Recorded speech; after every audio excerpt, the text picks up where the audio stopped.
कहानी का नाम सच्ची दौलत। बहुत समय पहले की बात है। एक छोटे से गांव में रामू नाम का एक गरीब किसान रहता था। उसके पास थोड़ी सी जमीन थी, एक छोटा सा मिट्टी का घर और कुछ मुर्गियां। वो हर दिन सुबह सुबह उठता, खेतों में काम करता और शाम को अपने परिवार के साथ सादा खाना खाकर सो जाता। उसकी जिंदगी में भौतिक सुख सुविधाएं नहीं थीं, लेकिन उसके चेहरे पर हमेशा एक संतोष भरी मुस्कान रहती थी।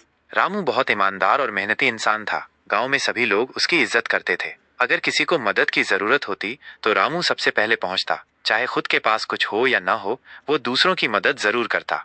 एक दिन गांव में एक बहुत बड़ा सेठ आया। वो शहर का अमीर आदमी था, जिसने कई देशों की यात्रा की थी और हर तरह की दौलत देखी थी। उसने गांव में सबको इकट्ठा करके घोषणा की, मैं इस गांव को एक अनोखा इनाम देना चाहता हूँ। जो भी व्यक्ति मुझे सबसे बड़ी दौलत दिखाएगा, उसे मैं इनाम में सोने की मोहरें दूंगा। यह सुनकर गांव के लोग उत्साहित हो गए। अगले दिन सभी लोग कुछ न कुछ लेकर सेठ के पास पहुंचे। कोई अपने सोने के आभूषण लाया, कोई अपनी जमीन के कागज, तो कोई अपने महंगे कपड़े और परंपरागत संपत्ति।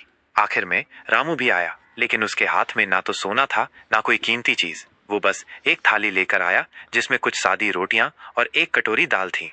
सेठ हैरान होकर बोला, रामू ये क्या है? बाकी सबने कीमती चीजें दिखाई हैं, तुम केवल रोटी दाल लेकर आए हो। रामू मुस्कुराकर बोला, सेठ जी, ये रोटी और दाल मैंने अपने पसीने की मेहनत से कमाई है। इसे खाते समय मेरे मन में संतोष होता है और रात को मैं चैन की नींद सोता हूँ। मेरे पास ज्यादा धन नहीं है, पर मेरे पास ईमानदारी, आत्मसंतोष और अपनों का प्यार है। मेरे लिए यही मेरी सबसे बड़ी दौलत है। सेठ कुछ क्षण चुप रहा, फिर उसकी आंखों में चमक आ गई। उसने मुस्कुराते हुए कहा, रामू, तुमने सच्ची दौलत की परिभाषा मुझे सिखा दी। दौलत सिर्फ सोना चांदी नहीं होती, बल्कि वो होती है जो आत्मा को शांति दे, और वो है ईमानदारी, संतोष और प्रेम। सेठ ने सबके सामने रामू को इनाम दिया और कहा कि यही असली अमीरी है। नीति संदेश, मॉरल, सच्ची दौलत सोने चांदी में नहीं, बल्कि ईमानदारी, संतोष और प्रेम में होती है। जो व्यक्ति कम में भी खुश रहना जानता है, वही वास्तव में अमीर होता है।